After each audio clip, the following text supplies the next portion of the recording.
Koperasi itu adalah merupakan gerakan pendidikan di bidang ekonomi.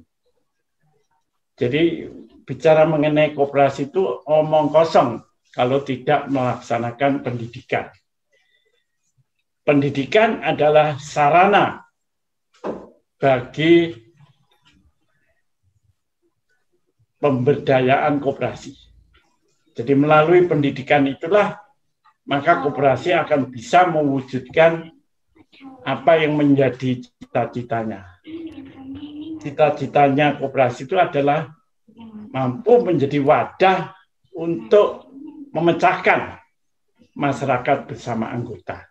Nah, untuk ini tidak mungkin kalau anggota itu tidak disapa melalui pendidikan. Lalu bagaimana kebijaksanaan pendidikan di kalangan insan koperasi dalam hal ini akan saya share. Jadi hakikat koperasi itu dari, oleh, dan untuk anggota itu harus menjadi dasar dari kebijaksanaan pengembangan koperasi agar koperasi itu betul-betul koperasi yang tetap menegakkan jati dirinya. Jadi artinya pengembangan usaha yang dilakukan itu satu pengembangan usaha yang tetap mendasarkan anggota itu sebagai kekuatan utamanya. Nah, oleh karena itulah maka dalam kaitan ini memang pendidikan khususnya bagi anggota itu menjadi kunci daripada keberhasilan pengembangan koperasi di masa depan. Jadi adanya kejadian anggota ngoyak-ngoyak koperasi itu tidak lain ya karena ya koperasi itu sudah ada gap gitu ya dalam pengelolaannya dengan anggota. Artinya anggota itu merasa tidak ikut memiliki koperasi dan akhirnya anggota itu pada dasarnya hanya sebagai penikmat saja, tapi dia juga tidak merasakan sebagai pemilik, sehingga begitu harapan untuk menikmati fasilitas yang diberikan koperasi tidak dipenuhi, akhirnya mereka ya, melampiaskan ketidakpuasannya melalui ya, tindakan-tindakan yang cenderung tidak kita harapkan, yaitu ngoyak-ngoyak koperasi. Nah, oleh karena itulah guna mencegah adanya kejadian seperti itu, maka kembalilah pada pakem koperasi bahwa intinya kekuatan utama pada koperasi itu terletak pada anggota, di mana anggota-anggota secara nyata berperan sebagai pemilik, pengendali, dan pengguna. Oleh karena itulah ini bisa. Saya akan mencoba untuk ini men-sharekan apa-apa yang tadi sudah kami sampaikan sebagai berikut. Jadi jati diri koperasi dan tantangan dalam mengaktualisasikannya menghadapi arus globalisasi. Ini. Ya, bisa dilihat ya. Ya, ini.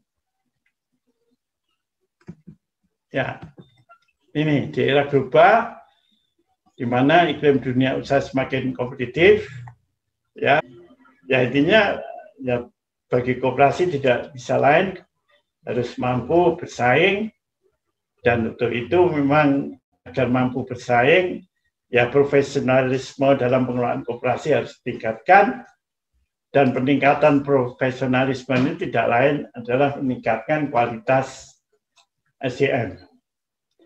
Nah, berbicara mengenai kualitas SDM, maka SDM koperasi itu terdiri dari ya anggotanya harus menjadi inti, kemudian pengurus, pengawas, dan kawan.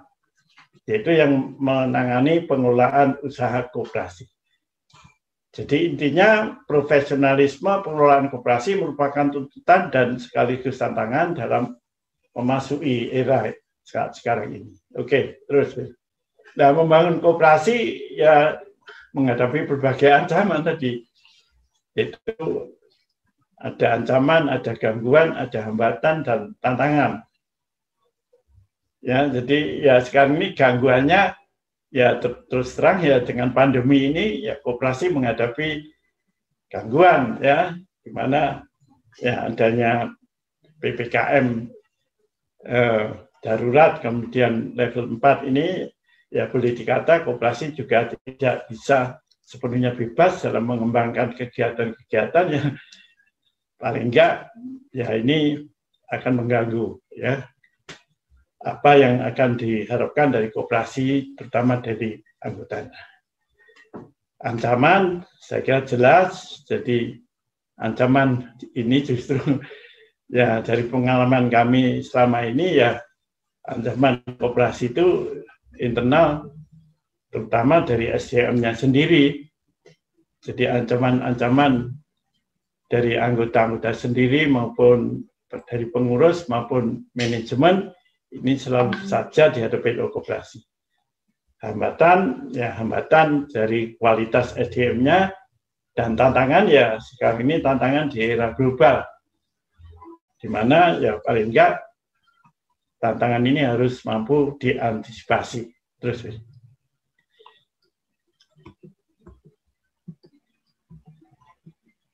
Nah, untuk di Indonesia latar belakang kelahiran gagasan berkoperasi ini adalah ya ini, dari adanya kebidangan sosial masyarakat, kemudian berkoperasi, harapannya melalui berkoperasi itu, maka koperasi bisa menjadi wahana ya. Jadi tadi saya sudah sampaikan bahwa koperasi itu berkeinginan untuk mencapai tujuan untuk kepentingan anggota, masyarakat, bangsa. Yaitu bangsa untuk mencapai kemakmuran yang adil dan merata.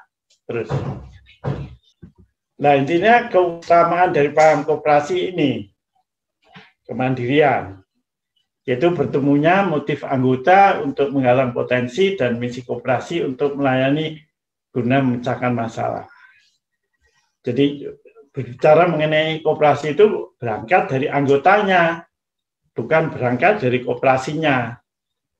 Nah, anggota itu merasa ada kebutuhan, sehingga melalui kebutuhan itu ingin ya kebutuhan bisa dipenuhi, ya tidak lain anggota itu dalam kaitan mendirikan koperasi motifnya untuk menggalang potensi, karena anggota secara orang per orang akan lemah, tidak akan mampu mengatasi masalahnya. Jadi misalnya ini kalangan peternak gitu ya, sapi perah gitu ya, jadi kalau kalangan peternak sapi perah berusaha sendiri-sendiri, rasanya tidak akan mampu bisa mengembang diri. Nah, dia mengharapkan bisa berkembang.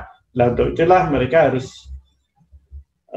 menyadari bahwa melalui kerjasama dengan anggota yang lain lewat wadah koperasi, maka mereka akan bisa mampu secara bersama-sama memecahkan masalah mereka. Oleh karena itulah anggota itu motifnya adalah untuk menggalang potensi.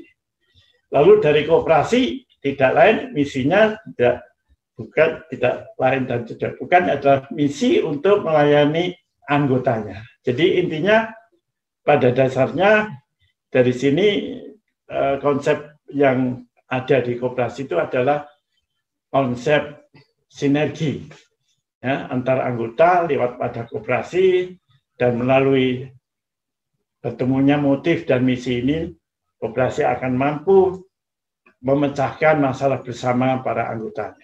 Terus. Nah, oleh karena itu makna berkoperasi itu adalah seperti yang kami sampaikan di sini.